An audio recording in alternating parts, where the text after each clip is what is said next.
Hello and welcome to episode 6 of the Boss Battle podcast. It's the 25th of November 2016 and today I am joined by Carl.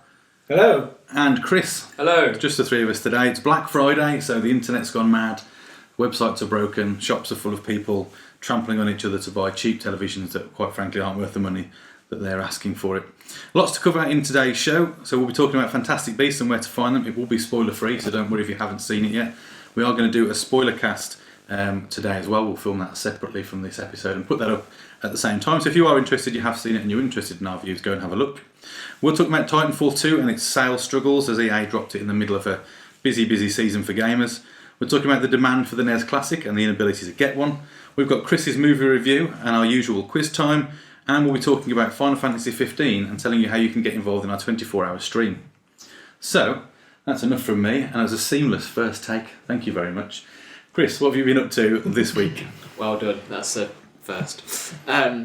This week I've been continuing to watch The Missing, which I'm, from a personal point of view in terms of you two sat here, I'm getting a little bit annoyed that you've not watched it yet, quite frankly, because I've plugged the life out of this show. Carl, I know you like to watch everything in completion, so you've got an excuse until Wednesday, at which point all 8 episodes will be on iPlayer to binge on. Right. If I've listened to your recommendations in the past and been glad that I have with some certain TV series, you need to listen to me on this one. So From Wednesday, get on iPlayer and watch The Missing. The 7 episodes so far have been amazing. If you read anything online, you'll see it's a very show. A few people at work have been and mentioned it, so it's very good. It's excellent. I'll finish Mr. Robot season 2, and then that'll be the next thing I'll watch. I know you like to watch them together, so Wednesday, iPlayer. So by episode 7, will you have watched The Missing? Yes. It's a good challenge. Yeah, there's only 8 episodes. Carl can watch 8 More episodes. than likely. Okay. Night. We can look forward to your thoughts and your views in episode 7. I'm sure I'll like it. I trust Chris's judgment. Good man. And then the other series I watched, and I've only watched season 1 of it, but I'll do a sort of small, brief review on it, was a programme that was, I think it's a few years old now, called Top Boy. I don't know if you remember it, adverts on Channel 4. So it's a British show set in sort of council estates in London, and it's based on characters that are either working in or are sort of indirectly connected to the drugs trade. So just imagine sort of your inner seats, kind of like a British version of The Wire on a much smaller scale. Very, really had echoes of it, and the reason it had it was similar is because one, it shared like really good acting, like The Wire had as well, and it also felt really gritty without being sort of cliched in terms of having characters, drug dealers, etc. So it really felt like if you were living in that sort of area, that's exactly what it'd be like, which is the same as The Wire. So it's a testament to the sort of film like the script and the acting and everything else, production. It felt like you're watching something that's actually a real world story, really. It's violent, as you'd expect from a plot around. What things on TV these days aren't yeah, it's got bad language, but I've kind of felt it's a rewarding watch because it doesn't. Again, one thing I like about it, and I like this in any show that does this, it didn't polarise the characters. So it doesn't just try and paint like one character as just being like pure evil and horrible and boo hiss type thing, a bit of almost like insulting the audience's intelligence. There are characters that do some horrible things in it, and you do hate them at that moment, but then it's quite subtle in the way it references sort of parts of their life that make you understand it a little bit. So it doesn't justify their actions, but you have a degree of acceptance of product of their environment type thing. It was only season 1 I watched. It's only 4 episodes. They're all on all 4 at the moment, so I'm due to watch season 2 this week, which is also 4 episodes. I think it must have stopped there by looks of things, but they're only 50 minutes long each. Really good, and strongly recommend it. So you've gone from 5-parters now to 4-parters. Yes. Okay. Yeah. Did you say 3-parters next? So when did this come out? I think it was the timestamp on this series was like 2011 or 2012. I don't remember hearing about that at all. It was advertised heavily on seasons. Channel 4. That's probably why I remember. I do recognise the sort of I remember the trailers now. I just for whatever reason didn't get round to it at the time. Is anyone recognisable in it? If you watch a lot of TV, yes. Probably Michelle. So no. Follish. I'd have watched it at the time otherwise. No, it had. I don't know if you guys watched that. How old was she in 2011? Did you watch that detective drama recently with Anna Friel as the main character, Carl? You might have seen it on ITV. No, Didn't watch it. Female detective. Yeah, so there's a guy who was her husband in that, who's quite a prominent role in this. But last thing I seen Anna Freely in was that little cameo that she had in Limitless. Okay. Randomly. Yeah, so I recommend it. It's good. Can someone Google how old Michelle Keegan would have been in 2011? I'm just curious as to what Chris would have been watching necessarily 5 years ago.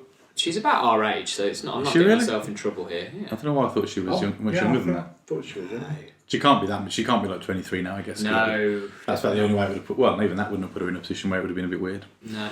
Have you been watching Westworld? Have you? I need to catch up. I'm about I've 4 or 5 started episodes back. I haven't I kind of started liked yet. it at the start, and I've struggled with the sort of third and fourth sort of episode. I think I'm on like episode 4. Because I'm trying to stay away from a lot of it because there's so many things. I on gather the it's internet worth watching once you get to sort of, I think 5 or 6, and I've gone. There's a lot of theories and stuff all over the internet, which I'm just. Oh, man. trying to- Every time I see an article, I just ignore it because I don't want to know.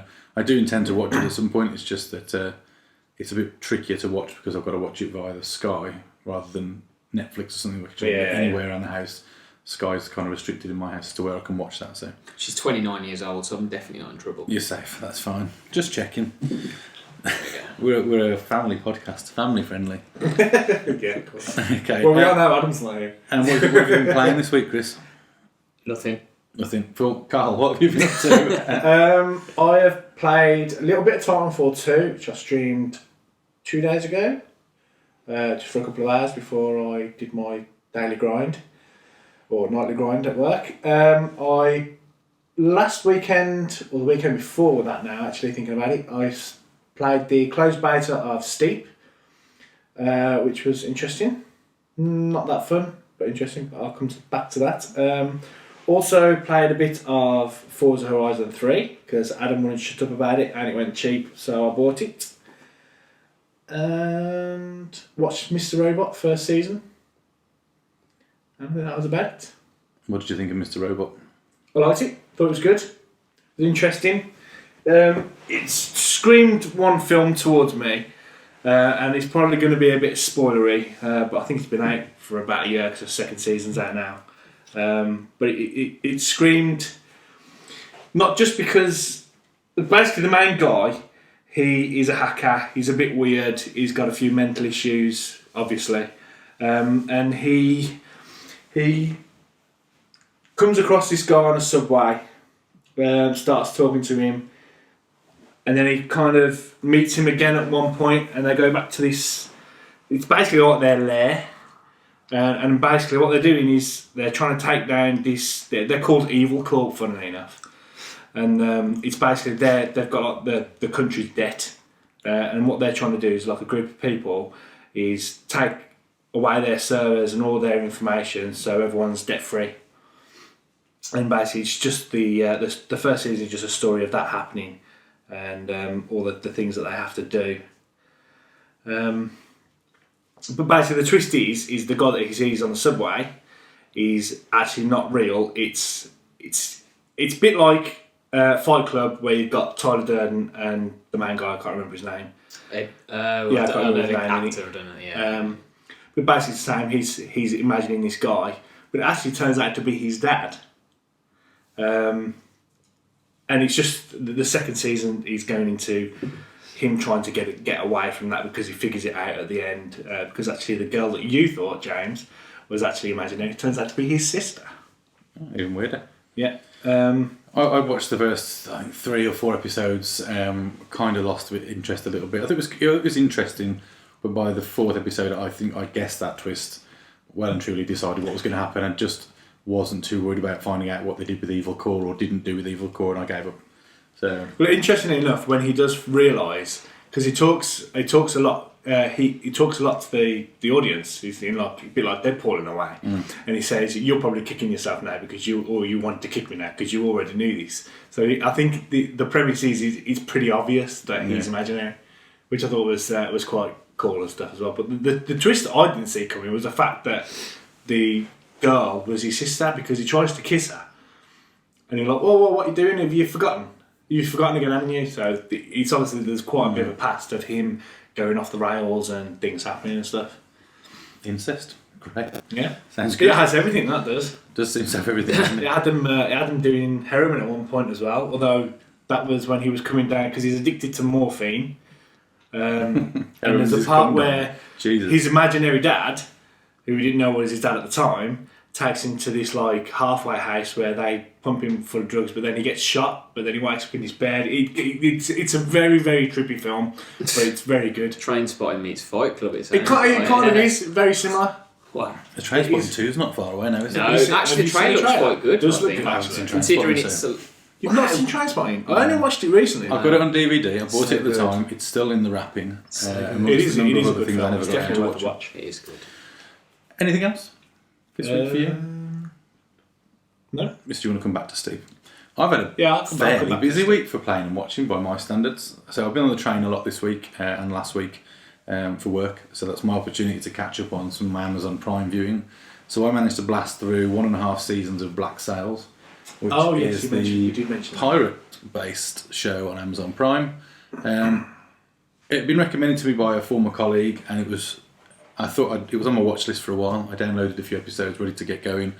Started it on the train, and just rattled through it. Basically, I was trying to do 2 episodes in each direction on these long I remember train you saying, journeys. because I think I remember telling you that it was actually, I think the first season originally aired on YouTube. Yeah, right, okay. How good is, on a separate note, how good is watching something on the train? Because you really concentrate. Because you can get distracted. I've got my noise cancelling big headphones, even which better. just shuts all the idiots out, which is great. Which is basically why I do it. No, I really enjoyed it. It's not. I wouldn't say it's hugely female friendly, if I'm being brutally honest. So for those reasons, you'll both enjoy it. There's a lot of violence. And You could say that about Game of Thrones, though, surely. No, because I think Game of Thrones has equal boobs and penis in equal measure. You don't really see. Well, maybe not equal, but there's plenty of naked man. Yeah. In that. You don't really see a great deal of that in Black Sails. A little bit more in season 2. Almost like someone said, "Excuse me, we need some willies. We've got lots of boobs here. Let's get some dicks out." So there's a little bit of that in season 2. Family-friendly podcast. But there's a lot. There's a lot of Dumbledore's beard. There's a lot of sex in it. There's quite a lot of forced sex, because obviously there's some of these pirates. They come back to bay and they use these women, and some of them are sort of friendly with it, and it's prostitution. Others are a little less kind to the prostitutes. So there's a bit of that, but it generally is a really good show. Some really interesting twists. The main character's Captain Flint, and he's the story. Well, I say the main character. I'm not 100% sure, because they're on about season 3 or 4 now, maybe more. Might be 4, I think. There's only 3 on Amazon Prime, so I'm going to get to 3 and get stuck.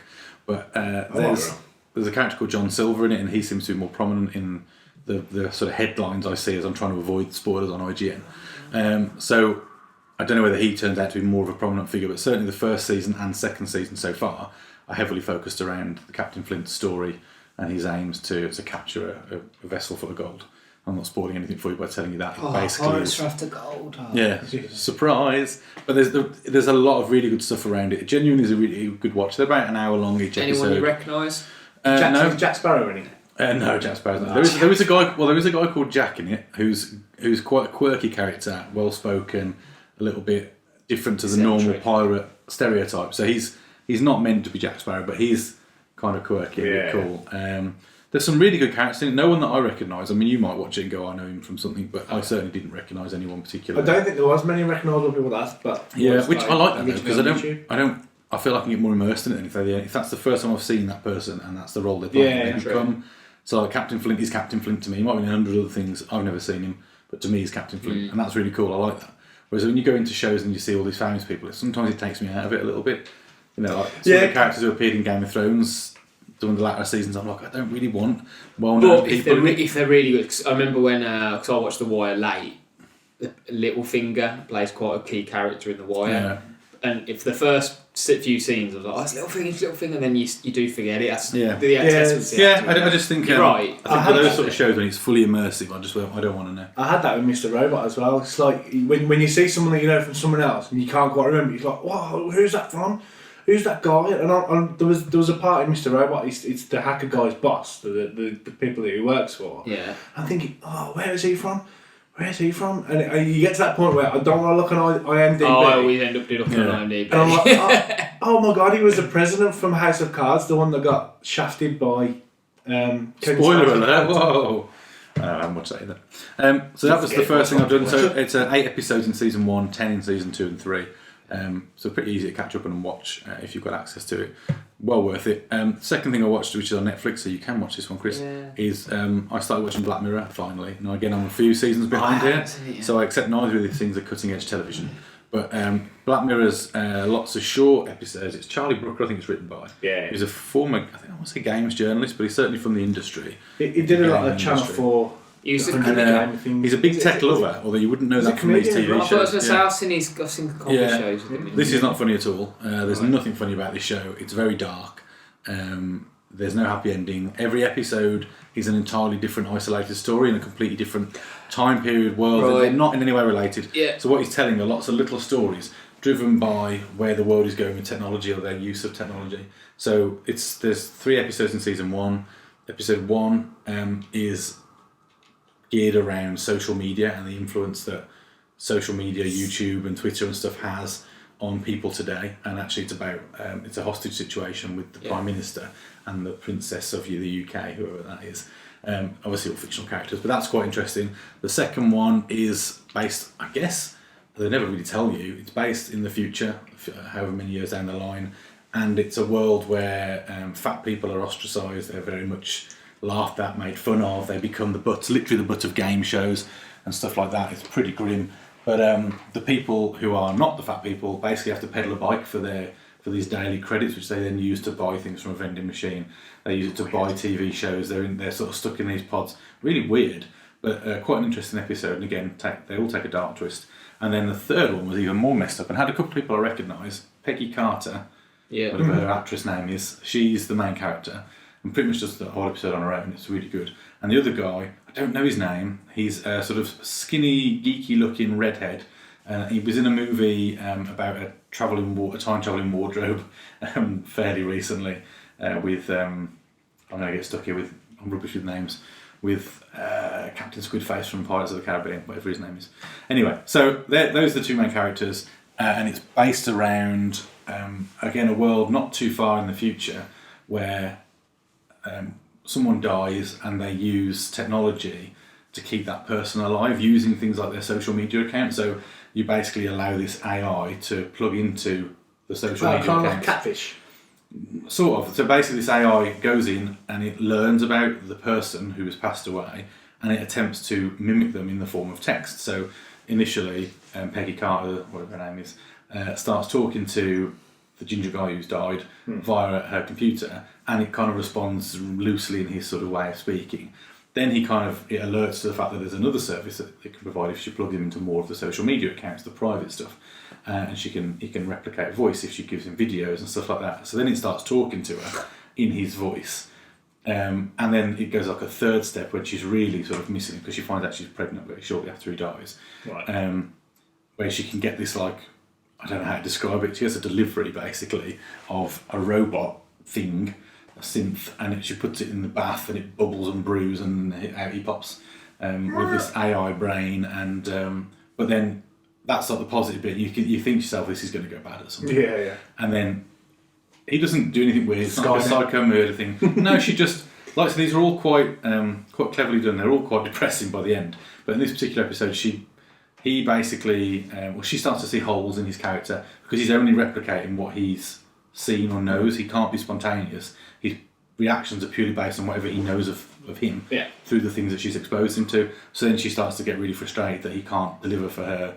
She can't really be him, and she starts to see gaps in him, and then they have a massive row, and she kind of turns him with him. But I don't think she can. But then it cuts to a few years down the line. She's got a little girl on the little girl's birthday, and she wants to take some birthday cake upstairs to the loft, and in the loft they keep him in the loft in a room. It's really weird. It's only a very short ending, and she goes in and gives him cake, and she refers to him by his name, not Dad, and it's a bit messed up. But basically, obviously, the idea is that she's gone down this route where she's now stuck with this weird robot reminder of her husband forever that doesn't age, doesn't eat, doesn't need to rest, just sort of. Why did she send it back? I don't know how that works. I don't know. None of this really. I'm sure Amazon will take it back. Yeah. So yeah, it was a really good episode, and I'm looking forward to getting to the next few seasons. But definitely worth watching. Again, they're between sort of 45 and sort of 55 minutes an episode. Tends to be the norm now, doesn't it? For any it's about right, show isn't these it? days. I suppose you take the advert breaks out that would have been on normal telly, because Black Mirror's aired on Channel 4 before, I think. Yeah, before. I remember seeing a few adverts. I think for the social media one you were talking about, I remember seeing adverts. Right, yeah, so it's really good, well worth a look at. and I shall keep up with that over the next few weeks or whatever as I'm able. And then game wise, nothing major to be honest. Bit of Ultimate Teams on FIFA. I bought Forza as well, as it's come down in price on Amazon. I put it in, did the first couple of driving bits, and then had to turn it off, and I haven't gone back yet. So I don't even have a level yet, so I can't compete with Adam's 226 or whatever he's got. I still haven't finished Titanfall 2 and haven't put that back in since. And then I picked up a little game in the Xbox Store sales, which again is their Black Friday promo, called Overcooked. I don't know if you've heard of that. Is that the little... Yeah, I think it's like a little mini game. It's really funny, but it's definitely going to cause arguments. You do not want to play that with your kid. It's a big mistake if you play it. Is it the one where you've got to make burgers and you've got to cut the lettuce? So you're in a fictional kitchen and you basically have to create, with all these weird sort of random obstacles, you have to create a production line to sort of... So there's the burger one, for example, is you've got to get the meat, prepare the meat, fry the meat, put the meat on a burger. Then if the burgers require salad or tomatoes, because that's the order, you've got to cut the lettuce, cut the tomatoes. But it all gets quite frantic because then the plates come back in from the restaurant, you've got to wash them before you can reuse them. So that the two of you are running around like idiots trying to do all this stuff in sync. And it's got this sort of Angry Birds 3-star achievable, so you can get past the level and just scrape past it and carry on. It gets worse as well because I think there's one of the shops keeps having an earthquake.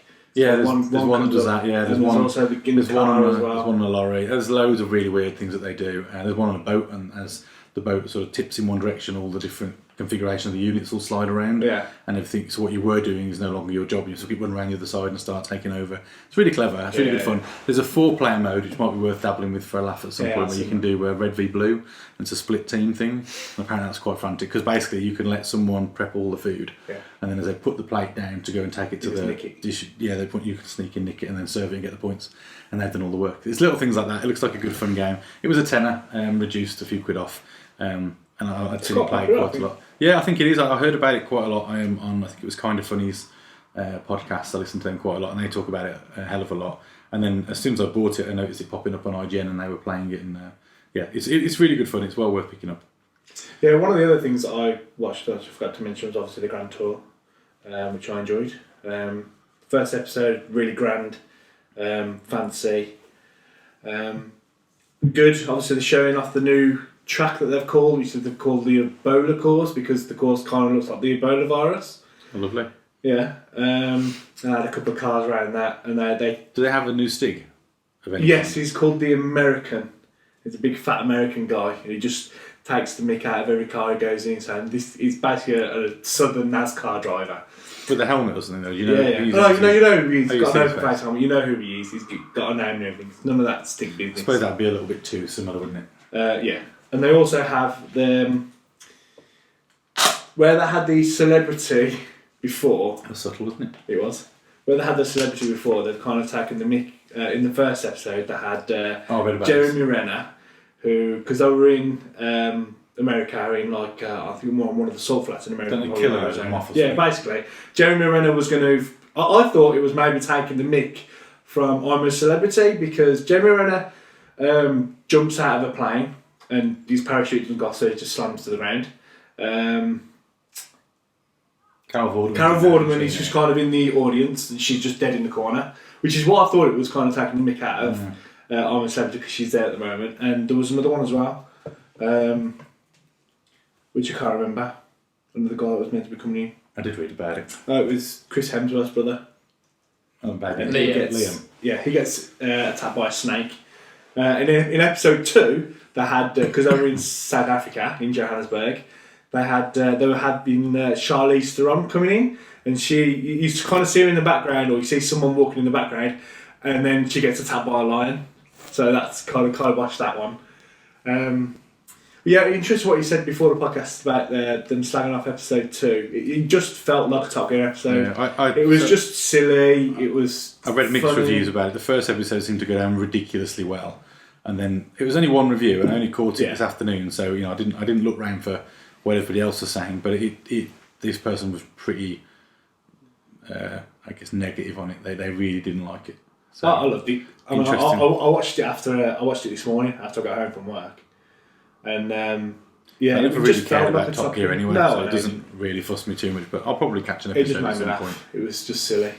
It's another hour I've got to try and find every week. It's not that easy at the moment. Cool. So that's what everyone's been up to then. Brill. Carl, you wanted to talk about, well, you mentioned you were going to talk in more detail about Steep. Yeah, so I got the, obviously Adam gave me one of the beta codes a week before last, for the closed beta, so I popped that in I played it for a couple of hours. Pop that in, that's old school, isn't it? Like it's a cartridge. Well, no, well, yeah, I I didn't pop it in because I downloaded it, obviously. That's probably showing my age. Yeah, it was interesting. I mean, I'd seen a few videos about it beforehand, from when it was announced, and I thought, yeah, it could work. It could also just be really, really boring, which is kind of what it turned out to be. The paragliding, because there's 4 things you can do. You can paraglide, you can ski, you can snowboard, and you can wingsuit. That means happy, right? Yeah. How do you feel about skiing, Carl? It's gay. God. Which is not something we have a problem with at the Boss Battle Network. It's not, even with beards. As a snowboarder, I like my snowboarding games. I didn't like this one. It was boring. Was it too realistic? In a way, yes, but in a way, no. I mean, you could snowboard and then stop and then go to a wingsuit, which you couldn't really do anything with anyway because you kind of need a drop off. But the wingsuiting was actually the most fun to be had. I kind of felt like Batman, in a way. Felt like Batman. Yeah. That's what I did most of the time doing was the wingsuit. There is a risk with any game that's a simulation that you make it too close to the real deal. Yeah. And therefore it's not fun. But then, I mean, we talked about SSX before and that went too far the other way. But what made those first few games brilliant was the fact that it was just flashy. It was snowboarding, but it was a bit bonkers. Yeah, it was exaggerated action, silly stunts. But then you had a good core racing game with that. Whereas I think the new SSX kind of the skill involved in that new one, either it was too extreme in places or they just took the skill out and it became an element of chance. Yeah. Because there were certain tracks where it was just ridiculous. And if you got through, you were lucky. Rather than I knew exactly the route to take and I knew how to do tricks to get to a certain point. But I mean, I must admit, when I saw the Steep advert, I thought it looks very pretty visually and all that, but it doesn't interest me in the slightest. I think the only way it would be made better, it'd be interesting to see how it gets reviewed and stuff. It's out on the 2nd of December. It's just, I think it'd be more fun if you was with a group of people and you were talking and you set a challenge for this person to wingsuit through this hole, which can do, there's like a few, it wasn't a race, but a challenge where you follow this one guy and he goes through like a hole in the mountain, you've got to follow him. It just felt very counterintuitive as well. There was some snowboarding sections where it said, go to this point, then go to this point. It's like the mountain talks to you and stuff. And it's like, you've kind of... The mountain Yeah, exactly. You're basically... You're in like this fairly normal world, then the mountain starts talking to you, says, go and do this. And I'm thinking, well, you kind of just... No, So, okay, here's a question for you then. I'd like you to predict what you think it will get on, as we mostly read IGN ourselves. What are IGN going to give that game when it comes out, Carl? What would you guess? And obviously you've only had a very, very small slice of the game 7. to play. 7? Yeah. Do you think that much? Oh, okay. No more than a 7. It'd be 7 and under, I reckon. I don't know. We'll have to wait and see. But I'll say a 7. Okay. I can never tell with IGN. Sometimes we'll check that. Do you know when it comes out? I've got no idea when it's 2nd December, I just said it. Oh, 2nd December. Yeah. Sorry, I wasn't listening. I did double check it just before we started. So in a couple of weeks' time then, by our next episode, we should know what they scored it. Yes. We'll be able to find out whether you were right or wrong. Excellent. So I think it's probably appropriate that we get Chris back involved because he tends to drift when the games are on and he starts to stare at his pants. So let's talk about Fantastic Beasts. We all saw that last week now. We did. And there's no spoilers, so remember we cannot spoil the story. We'll save that for the spoiler cast. But what did you think, Chris? I really enjoyed it and I didn't really expect to as much because I'm a big Harry Potter fan and I had worries about the parallels with The Hobbit, Lord of the Rings kind of analogy, where The Lord of the Rings are brilliant films and then The Hobbit were just started off okay with the first one, but then it just dragged out, didn't it, and really uninteresting by the end. And I had worries about it being Harry Potter light, if that makes sense. And I didn't think it was. I thought it was actually a story of its own, using that universe, but I think maybe because it was a prequel, although The Hobbit was, that shatters that theory, but it was really good. I think the thing with the Hobbit though is that was based on one book, A tiny book, wasn't it? tiny book, But And they my made understanding of 3 ridiculous Fantastic films. Beasts is there isn't a lot of content Well, behind it. no, but there isn't a Fantastic Beasts book. It doesn't exist. The Fantastic Beasts book is referenced in the movies as something that they read at school. So there isn't a story they've taken and converted. Like with Hobbit, they went, we've got this tiny piddly book compared to Lord of the Rings. Let's make 3 movies, yay! Yeah. And everyone went, what the hell? Like 2 would have been bad enough. 3, do we need 9 hours of that? Whereas Fantastic Beasts, I mean, they're going to make 5 films. That's what they've confirmed already. It's going to be 5 films. So it's not going to be over quickly. But this is all original stories, so no one. I think there's probably little bits of sort of Potter lore in there somewhere if you're really into it, and little references and whatnot. But the story itself is completely new because it doesn't exist. So J.K. Rowling is writing the story or has written the core story for the 5 films. So I think that helps it in terms of moving it away from that comparison. Yeah. Although you're right, they have spun movies out of a single book. That book doesn't exist. I think she published something. I thought she had. I thought it was just a picture book. It was done for something like Children in Need or something. I think it was okay. at the time. But this is obviously. But the book is what Newt writes. So it's not like it's a book about Newt. It's Newt's findings on the monsters and the beasts. So whereas the movies, I guess, is about how he came to write that book. I suppose. I'd have thought by the end of the 5 movies, at some point, he's going to release his book. Yeah. Because he hasn't done that as far as the first film's concerned, isn't it? No, because at the end she. So he talks about the book, doesn't he? Sending her a copy or something. Spoiling it. He doesn't die at the end. Surprise. Not we're spoiling anything by saying that, are we? I really enjoyed it. I thought it was very good, and I kind of brought away from it thinking, with that whole universe, because of what I did there, and with you saying there was no Harry Potter lore in there at all. Really, there was no Harry Potter. There was a bit of lore in there from I think it was someone. But I thought that they could literally do anything. Well, they talk about Just make the only character that ties story back into the originals is Grindelwald, isn't it? Yeah. And his references. There's another one who's not in the film but is referenced and is due to be in the second film, but I don't know if that's a spoiler. Yeah, I'll say that. That's not saying. Yeah. I thought I don't know my Potter lore and my timelines and stuff. I don't think Voldemort exists in this world yet. No, he doesn't. I don't think he's come and done his deed, does he? So whether there might be some sort of, at the very, very end of the 5 films, a subtle nod to the rise of Voldemort. I imagine there'll be some bits in there or whatever. Or it might be a case of Grindelwald. They could. It'd be a bit naff. They could. And depending, I don't know. Harry Potter fans, if anyone listens to this who likes the Harry Potter, will shoot us down in flames. But if the timelines are close enough, they could touch on the original Voldemort rise. I mean, they must be fairly close because Dumbledore is name dropped in the movie. You don't see him or anything, but he's name dropped. He's the teacher of Newt, wasn't he? Or, what I mean is that ties his existence. Yeah, definitely. Because Voldemort existed when... It was 70 years before, wasn't it, I think? Was it 70 years? Yeah, it's like the 20s or 30s in New York. We'll check that out for the spoiler cast and maybe get into that bit more detail then. I'm in agreement with you guys. I really enjoyed it. I wasn't sure that I would, and then I heard good things going into it.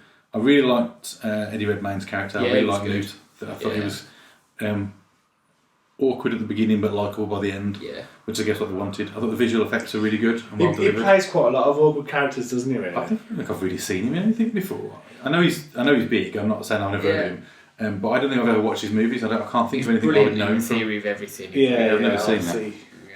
Yeah. He was awful in that god awful film that the Wachowski brothers / sisters, brother-sister did with Channing Tatum. They're just the Wachowskis now. Yeah. The Channing Tatum. Jupiter Ascending. Yes, that god. In fact, I have seen that. He was one of the main guys. He's the bad guy. He was just. I think it was looks like he's got really. He looks like he needs a chapstick. I think. He looks like he's got really sore lips. That's just me. But no, I really liked it. Visual effects are great. As I was saying, I think what I thought was quite good was it deals with some really interesting points for effectively a children's movie.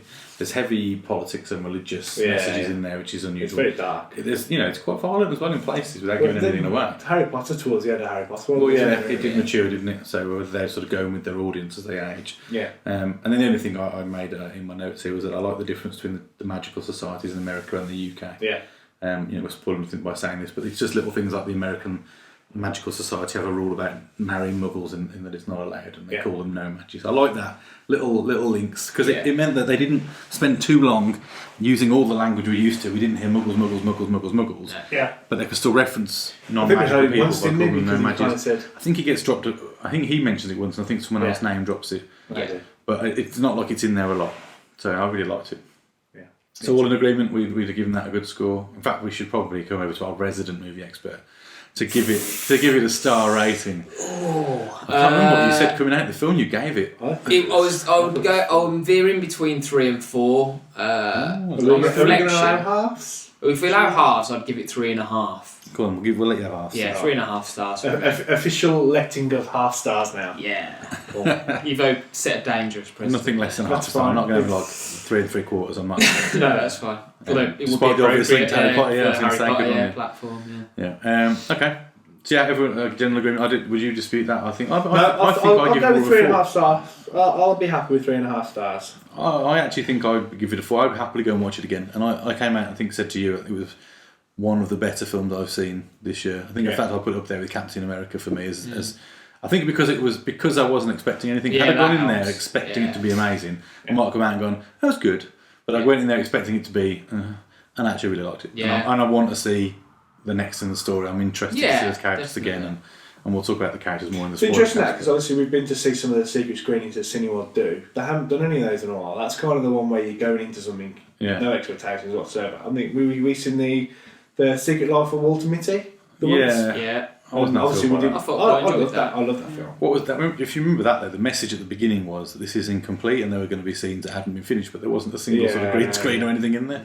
So what the polish was that was missing, I don't know. But yeah, there was an advanced screening of, I think it was Arrival. That's the most recent thing I've seen Cineworld offer, but obviously I've only just got my membership back, so I haven't seen anything on the Facebook for a while. no, I don't have them on Facebook, so I don't. Well, I thought that's how they announce like the secret screenings. Yeah, you can get it in emails as well, though, and you can okay. go on the website and it will show you when there's an unlimited specific thing to do. Cool. So like I said, we'll dig into that in real detail in the spoiler cast, but I think for now we can leave it there. We don't want to ruin it for anyone. Yeah. A couple of things for me, which are around, it's probably linked to Christmas. We're in that season. It's all about buying and shopping and whatever else. The two things I wanted to talk about, and they're slightly different stories. The first one is Titanfall 2.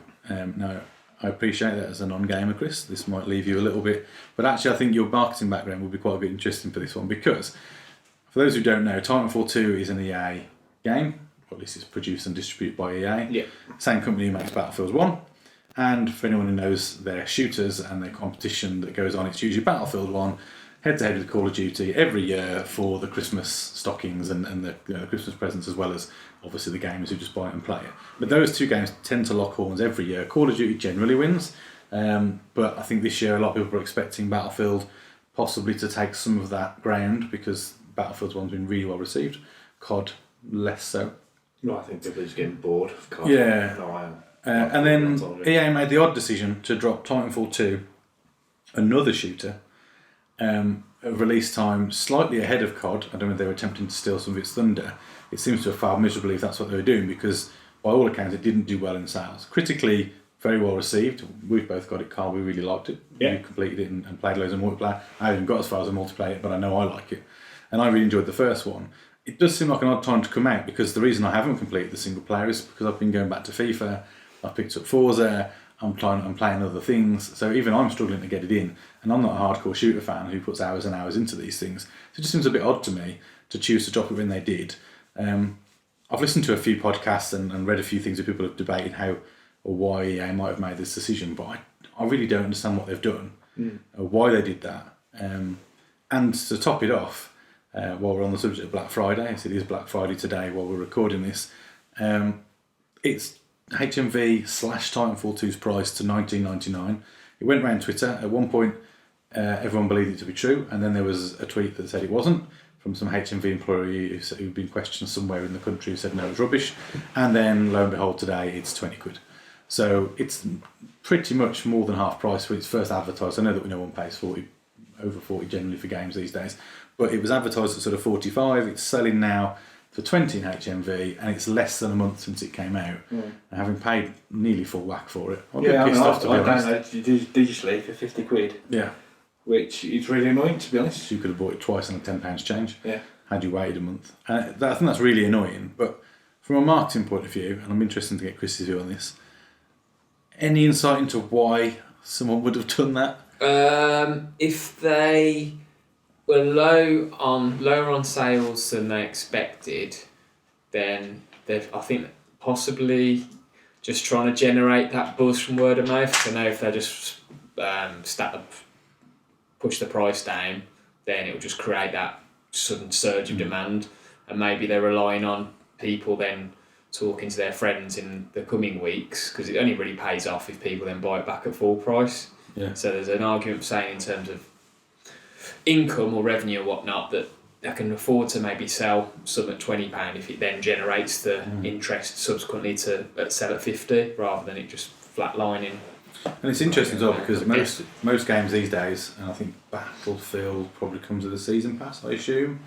Yes. COD's going to come with some paid DLC inevitably. Yeah. Titanfall doesn't. No. So they're really, Titanfall doesn't even have the ability to generate additional sales from a user base that you build on by selling it cheap and selling them DLC. They've already come out and said there'll be no chargeable DLC, everything's free. So there's not even the opportunity to make money back there by boosting So what's the traditional cycle then? About 3 months in terms of a game being popular enough and selling in terms of charting, and then nowadays it's weeks. Really? It's that week. You don't get, if you don't go to, they barely scrapped into the top 10 the week it came out, and that was before Call of Duty was released and before Battlefield. Maybe they've tried to take advantage of Black Friday to get people seeing it as a cheap game, picking it up, really liking it, telling other people. Because you'd be mad not to buy it for 20 quid. It's a brilliant game for 20 it's quid. It's a great game. I mean, it's 10 times better than Call of Duty, but that should just be me biased because I hate Call of Duty. And having not played Battlefield 1, I can't really compare that. So maybe they're just taking advantage of the Black Friday and the people going in wanting to buy COD. Oh, they've run out. Oh, we've got this Titanfall for 20 quid. Oh yeah, we'll give that a go. Putting it in and thinking it's a great game. So yeah, I can. But they don't make any real money on that because it's selling it at £20. They can't be making any profit on that. So whether it's just a desperate attempt to sort of make something back, rather than having it sat on shelves, I don't know. But I mean, generally, and again, I'm only going on what I've listened to and read. Most people have said, "Why would you release this now? Why would you not release something like this with obvious competition from their own studio and the rival in COD? Why would you not wait till maybe March and release it?" Well, the people who did this used to the developers of Titanfall. But they surely can't be naive enough to think that they were going to topple COD. I mean, they might take some ground off them. Yeah, and that's maybe EA's thinking is we've got this World War I shooter which has got a lot of interest and is going to do well, but we need something futuristic-y because COD's going futuristic, so let's just release the two at once and we can satisfy all needs. I also noticed on the Xbox store they were doing a Battlefield 1 and Titanfall 2 Ultimate Edition. Yeah, for 70 quid. 70 odd quid, yeah, so you could get the two together. Stupid to buy that now as well. Well, yeah, you would, because Battlefield 1 is down to 32, I think, or 33, is it 33 on Amazon. No, it's in store, that's the same now. Yeah. So that's come down. So the two together now are 50-ish quid. So if you paid for that digitally, you'd be pissed. Playing devil's advocate, it would have been really interesting to see how that would have happened if Call of Duty hadn't have bundled or the Modern Warfare remastered. Because nobody wants the new game. All the people that I've spoken to who have played it have not touched the new game. It's all about playing the old Modern Warfare. Well, I think Call of Duty knew that they weren't onto a winner with this particular version, which is why they've done it. And I wouldn't be surprised to see the next Call of Duty either come with a remastered version of World at War, because Battlefield 1 had done well. Yeah, that's what the cycle was, wasn't it? Back in the day, it was Modern Warfare. And I think it was World at War. Then it was Modern Warfare 2. Then it was Black Ops, wasn't it? Yeah. So I wouldn't be surprised to see World at War or Modern Warfare 2 get remastered to sell next year's game, because people inevitably they're going to sell that game separately soon, because there's a lot of people who haven't bought the new one because they're not interested, but would love to go back and revisit the original in a remastered form. Yeah, I just think it was really strange, and it's a shame because it's such a good game. You're worried now. I mean, I know that the studio have come out and said, "Don't worry, there's going to be a third." In fact, but I think EA came out and said that. But I think Vince Zampella, who's the guy who runs the studio, came out and said, "Not so certain." So it'll be a shame if it kills the franchise. They just need to release it separate to the other ones. Yeah. Well, the first one came out in, I think it was March, but it was obviously an Xbox exclusive. Yeah, it didn't come out at Christmas. Was it a launch title? No, it wasn't launched. It came out shortly after. It was one of the big driving ones to sell it, and that's why Xbox bought the exclusivity. But yeah, it's just a shame. And speaking of sales and buying things this Christmas, complete flip side, where there's certainly no need to cut prices here. The NES Classic, which is Nintendo's 30 games on a mini Nintendo you can play for 60 quid, cannot get for love nor money. Look, my wife Laura's been trying to get me one since the day it was launched. We pre-ordered it in August, right at the beginning when it was first announced, so we were easily at the front of the queue from games perspective. I found it really odd in the run-up, and I think I mentioned this on the last podcast, if I didn't then I should have, that it was really odd to me that we had one company in the UK taking pre-orders in-game.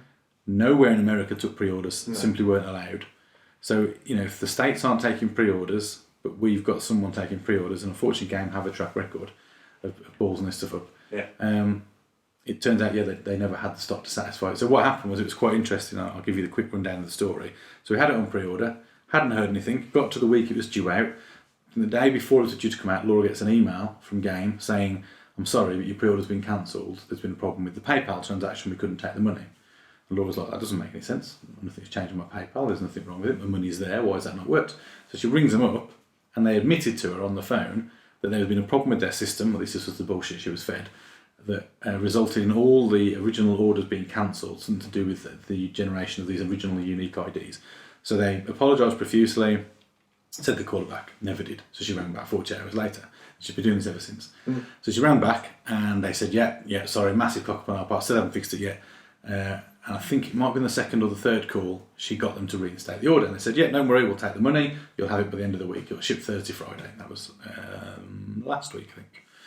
So then it gets to the date when it's supposed to go, nothing gets taken out, nothing gets shipped. And at the weekend, she gets another email saying, "We're really sorry, there's a problem with your payment method. We can't charge your card now," because she'd not done PayPal. Yeah. So at the second time, they're trying to say that the reason they can't fulfill it is because there's been a problem. So Laura then rings up.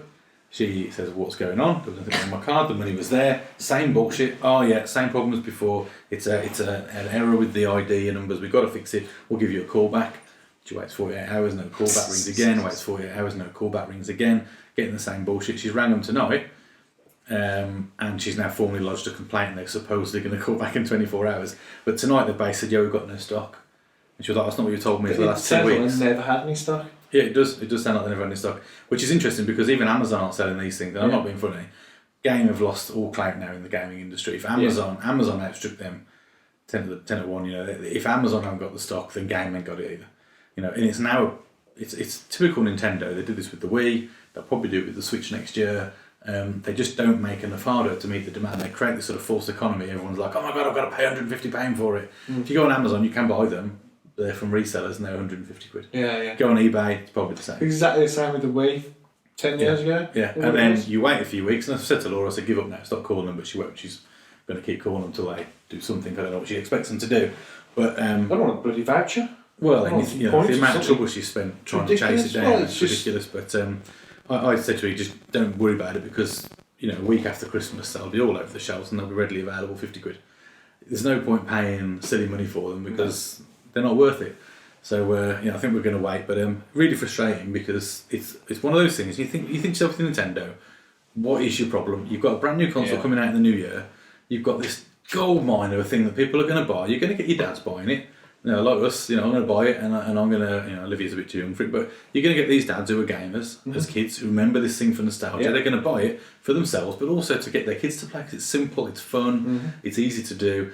That gets the kids hooked. They want a bit of Nintendo action. So then you get them into the Switch next year when this new, again, rumoured to be cheap console comes out.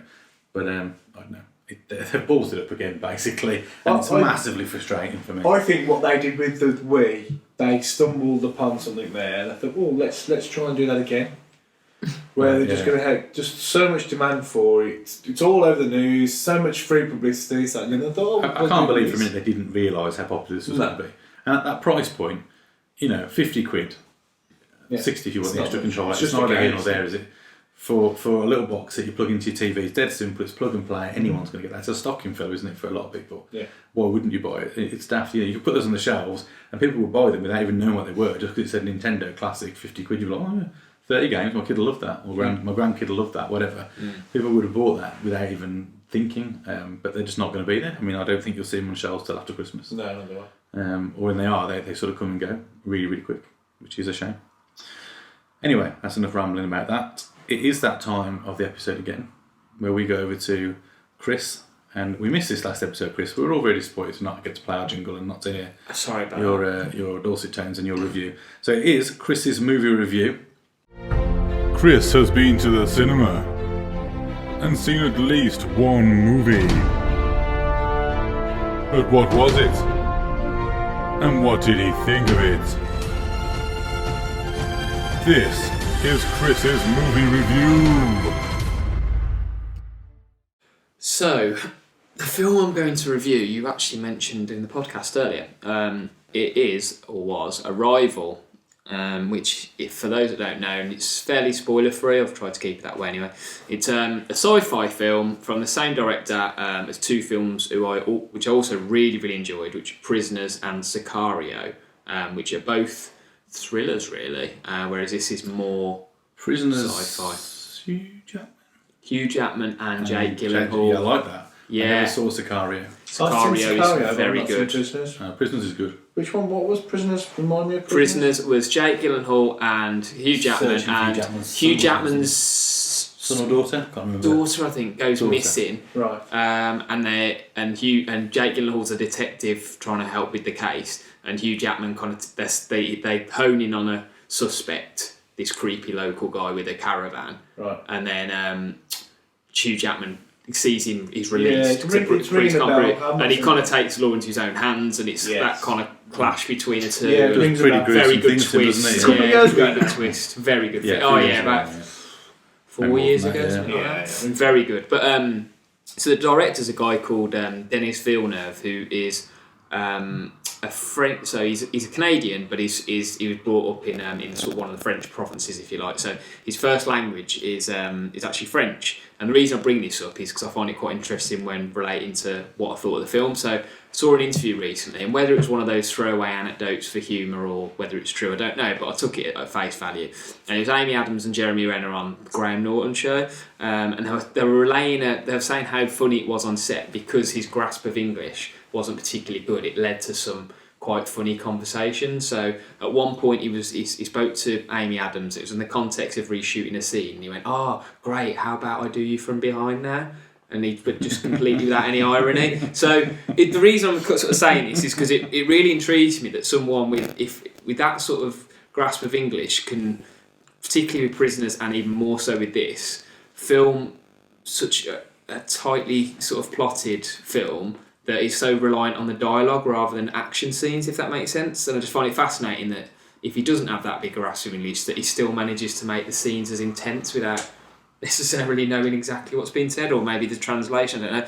But it's clear to me that he's got a penchant for tightly plotted, gripping thrillers, because even though I still call this a sci-fi film, but it's a sci-fi film with a difference in the sense that it's, as I say, it's more about character and dialogue than any big action scenes, even though ironically the plot itself kind of has echoes of Independence Day. I did think but it's not, even though I love Independence Day for nostalgia and everything, it's very different to Independence Day, but it's also... I think you could pick Do you think they've done that though to get people through the cinema screen doors? Because if you go in there thinking, ooh, sci-fi destruction, alien invasion, you might go in there and then you'll enjoy it. Because I've heard good things about it. Yeah. But I just wonder if that's a Could clever be. draw. Yeah, it could be, because that's... The first advert was very short, and I think just had the giant sort of space vessel, didn't it? Ironically, I completely... They bypassed me, the first sort of adverts. The first time it came to prominence for me was when I saw a really strong review from a source I kind of looked to quite a lot, Total Film, and it just instantly got my attention. I was like, I need to look at this film, and it was coming out. It was a couple of weeks, or usually it was quite early before the film release, actually, because a lot of the bigger films in particular, you don't get a review, and you get a review online like the day before it's out and things like that, especially the Marvel film, that sort of stuff. So about a good fortnight before it came out, it was purely seeing the review and how strong it was. I was like, right, I need to have a look at this, keep an eye. So it focuses on, again, one of the things I liked, and I know you can say Alien did this in the 70s, but it was quite nice and refreshing to have the sort of female lead. and have a strong female character as the fourth. So it very much focuses on Amy Adams' character. Will she shave her head in the sequel? What's that? Sorry.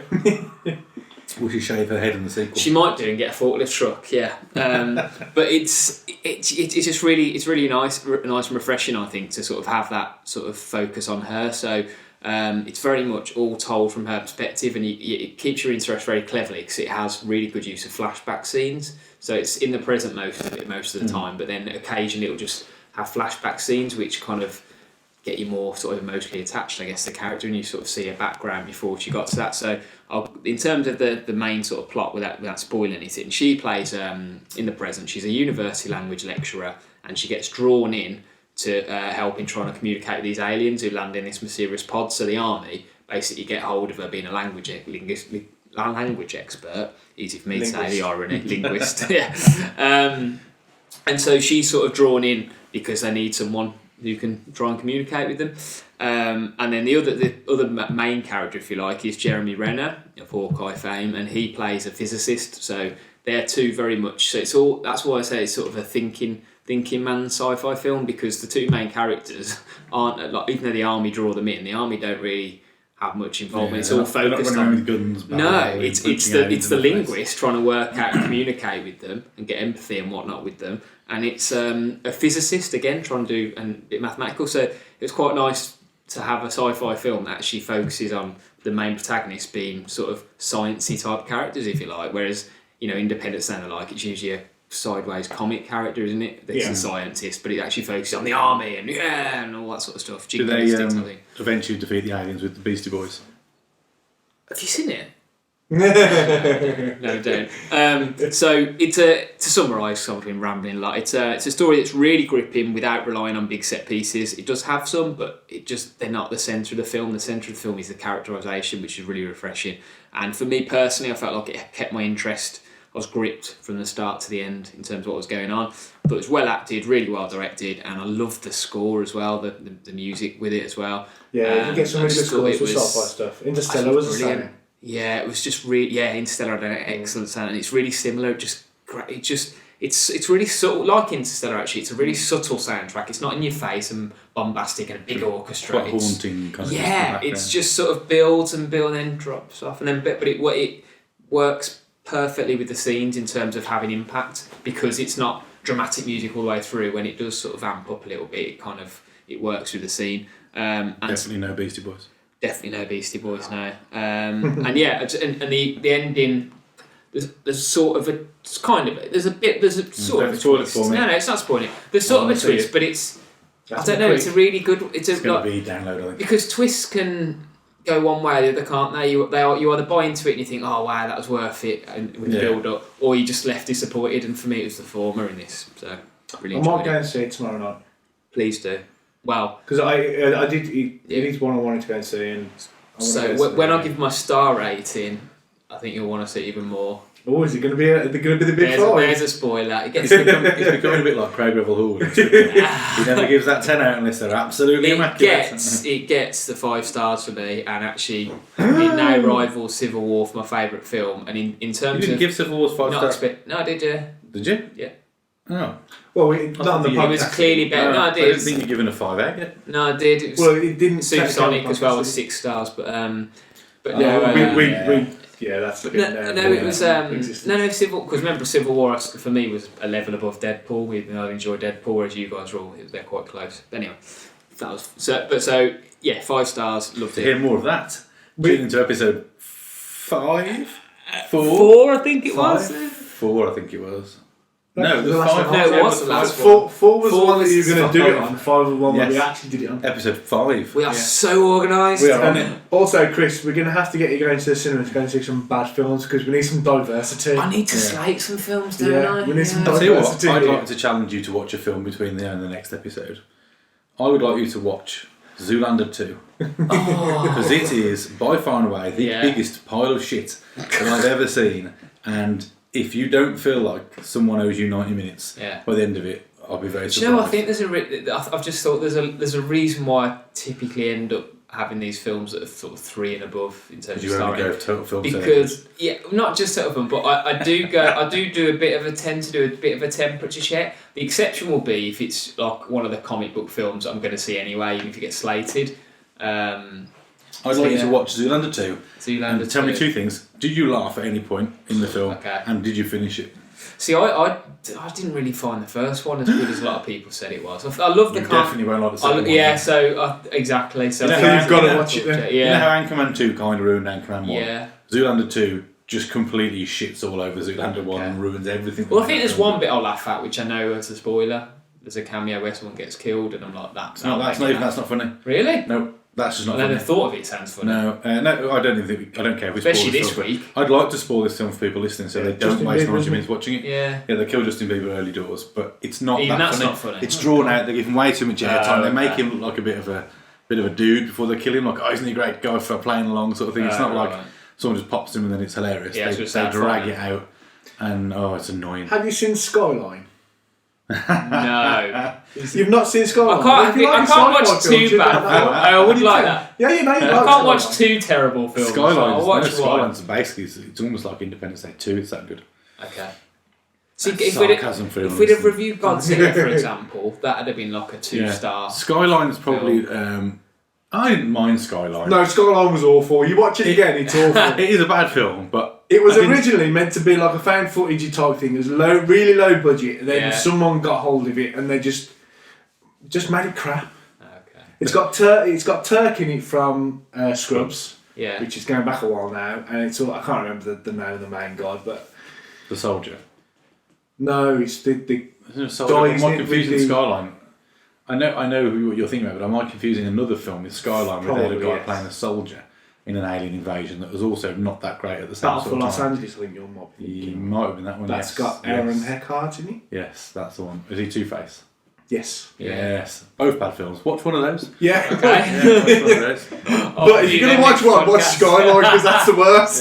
Yeah. Skyline's still not as bad as Zoolander 2 though. If you haven't seen it, you need to. No, I'm not going to watch Zoolander 2. Or, as it's Christmas, do Nativity 3, Dude, Where's My Donkey? Oh, yes. That is Yeah. also Why actually do you know what? absolutely I awful. kind of want to watch that now, having heard you review The first it. Nativity is kind of sad, cheesy kids film, but it's kind of like, oh, kids cute. The third one, I would challenge you to come back and tell us what the story was, because I don't know. There was a donkey in it, and You gotta find Martin Clunes loses his memory at one point for most of the film, but the donkey's not really in it very much, and it doesn't make any sense. Watch it; it's hilariously bad, and if you can keep track of what's going on, I'll be very impressed. Okay, that's a challenge, I'd say. And we should also probably have you review any kind of Christmassy film. Oh, Bad Santa 2's out. That's not supposed to be very good. Got average at best reviews. Yeah. I never really liked the first one. I didn't like the first one. I didn't get it. But a lot of people really love the first one. Yeah. You'd be upsetting a lot of people with that. A lot of people genuinely really like it. But I didn't like it. But apparently the new one's more of the same and not that good. Okay. I was at work with a few people. We were talking about Christmas films, and There's only one. I was saying, Die Hard. You gotta watch the Die Hard trilogy. Yes. For you, and like, Die Hard. I've never seen Die Hard. I've never. In the environment you work in, that's never, shocking. I was going to say, I've did you never wanted to them punch into some someone sort so of- much in my mouth. It's a some sort of lad's crushing must, isn't it? It's mechanism. like a rite of It's- passage. There's actually, I've seen a few people who have not seen it, and Yeah, they're you need all to slap. they're all young. That's the problem, isn't it? Though? So I was probably too young for Die Hard when it came out, but I remember watching it on VHS for like £1 from my local rental store. That's going back. I watched 1 and 2 because I saw the adverts when I was too young to see 3. And I was like, what is this? And my mum took me to the rental store and we got 2 for like a week. And I watched them over and over and over. I watched it recorded off of VHS, just recording We for were TV. too young for it. It was I an remember the 80s adverts. release, that was. We would have been way too young for that film. I remember the Diet Coke ITV adverts that were sounds between better, each yeah, bit. Do you remember that? Yeah. When you watch the film and it's like Diet Coke advert every But I 5 bet you minutes. there's a lot of people who've never seen Terminator. They know of it because Terminator has had things that have spun off it since. The first one, yeah. And successful things like games and whatever else. But I bet a lot of people have probably not seen the Terminator. Well, this guy who hadn't seen Die Hard Push him off a high had platform. actually not watched Fight Club either, so I just took it with a pinch of Yeah. salt. First rule of Fight Club, exactly. Maybe he has and he just doesn't talk about it. yeah. Well, yeah, maybe. Yes! Made it funny. Anyway. So 5 stars from you on arrival then. Yes, Check it out. definitely. Definitely going to see it. I'm Definitely probably going to have to watch it on recommended. download because I'm going to see Aladdin in London tomorrow at the theatre. There's a joke there. But, Yeah, I'm getting the line. Let's not mention here we go Dumbledore and his again. beard. I'm sorry, who was it earlier on that was slamming skiing for being gay? It is gay. It's well documented. Never mind. Alright, only snowboarders will get that. So we are at we're at that time of the show where we are rounding on the end, but we can't finish any show without our usual quiz time. Yeah, So it's I time shall, to pull away from that. keep sharp objects away from Carl at this point, and he can throw. Why? You're going to lose again, aren't you? I don't know. Depends on what the quiz. I'm surprised you can see me. I'm quiz- so far ahead. I'm still reeling from the morph from the last episode. The quiz theme was a little difficult this week because it wasn't an obvious one. So I've gone for a sort of tenuous link to Fantastic Beasts, and I've done Harry Potter. Oh Christ! Because I have to think of something that crosses both TV, gaming, and film. It's quite difficult. So let's pause and give Gareth a chance to introduce the segment of the show. It's quiz time. Brilliant. Okay. So, have you got your phones, your devices for capturing your answers? We must be fair. 3 questions, usual rules, a point for each. Current scores, just to remind myself. So, Carl, you're on 5. Chris is on 8. So, in theory, if Chris gets everyone wrong, which he won't, and Carl gets everyone right, which he won't, then you would catch up. And Adam is going to fall further behind inevitably because he's not here. Bad luck. So, question number 1 is your TV question. Paige Richardson appeared in the Harry Potter movies as one of Harry's school friends. He also starred on which reality TV show? Was it A, The X Factor? Was it B, Britain's Got Talent? Was it C, The Voice? Or D, Pop Stars The Rivals? So I'll ask you again, although I think Chris has already written something down before I gave the options. Paige Richardson appeared in Harry Potter movies as one of Harry's school friends. He also starred on which reality TV show? X Factor, Britain's Got Talent, The Voice, or Pop Stars The Rivals? And if you don't remember who Paige Richardson was, I have a picture I can show you of him afterwards. He's been staring at me the whole way through the podcast. It's quite disturbing. Question 2. Can I not see him now? Because I've got a clue. No. I thought it was a she as well, to be fair. So it probably wouldn't make much difference. There's a sort of hint for you then. Question 2. It's movies. So in the movies, Hogwarts students board the train to Hogwarts at platform 9 3/4, which is you mentioned earlier. Yeah. But in which London station did they film the sequences as Harry and his friends run through a wall between platform 9 and 10 to find the magical platform? Was it A, Euston, B, King's Cross, C, Paddington, or D, Whitechapel? So I'll ask the question again while you're thinking that through. In the movies, Hogwarts students board the train to Hogwarts at platform 9 3/4, but in which London station did they film the sequences as Harry and his friends run through a wall between platforms 9 and 10 to the magical platform? Euston, King's Cross, Paddington, or Whitechapel? I was typing Waterloo, and then you didn't say Waterloo, so I Okay. changed that. My apologies. And the third question is gaming related. How many Harry Potter games have there been on the Xbox platform?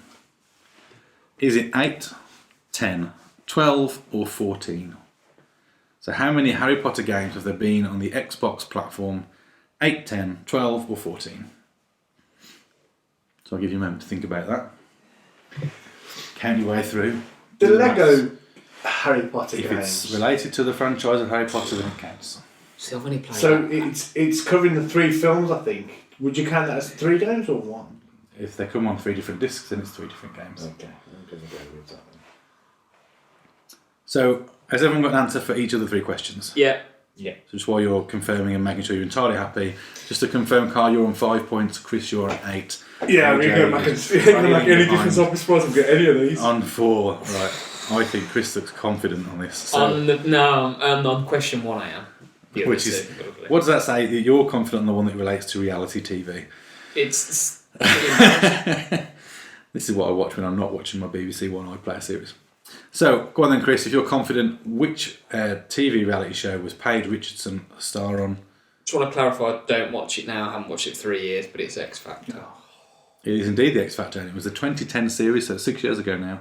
Paige Richardson, I'll show you his picture in a minute when we've gone through the final 2 questions, Okay. if you want to see him. You won't remember the film necessarily, he's in the background a lot. He's in a few of them though. It's not like he's in I one. don't have much dialogue though that I remember. He doesn't have any dialogue, I don't think. There you It doesn't go, mean he's yeah. not. It doesn't mean I didn't say. Does he star, sing? In the X Factor, he sings. No, I don't want to know about X Factor. No, he doesn't do anything. He's just a dude in the background in a Okay. school uniform. So, Question 2 was the station that Platform 9 3/4 was Waterloo. filmed on is not an option. Carl, go on, what would you like to pick from the 4 I did give you? Paddington, I think. Paddington you've chosen. See, I've put King's Cross, which I'm pretty sure is where it's meant to be, but that doesn't mean it's where it's filmed. So. It is where it's meant to be, and it is where it's filmed at King's Cross. It's thought it was a actually double trick. filmed What was on it, platforms 4 and 5, for your information. Cool. I don't know why. You can go to King's Cross and they've got like a half a trolley shoved in a wall, and it's sort of fenced off, and you can go and stand there and they give you a scarf and they make it look like you're pushing it through the wall. I remember when You mean at the studios? No, at the station. Oh, right, because you can do that at the studio. Yeah, it's in the station. I remember when Alan Rickman passed away, there was loads of flowers, wasn't there? But I couldn't. I was trying to think back to that story Yeah, about so where it that's was. 2 for Chris. I'm afraid 0 for you, Carl. Oh, whatever. You might redeem yourself on question 3 though. So Yeah, how many you've Harry got a Potter chance games here. have there been on the Xbox platform, Chris? If I get this right, I kind of blame you for kind of when you're asking questions, it made me change my answer. I've gone Okay. higher than I would have done basically based on what you're asking. Oh, On yeah, 12. Well, I was Right. going to go I'm 10. on the lowest. Oh, It's 12. And I'll So tell I you. quit. how have I not got any yeah. questions? So let's just jump the scores. I'll change. No, I won't.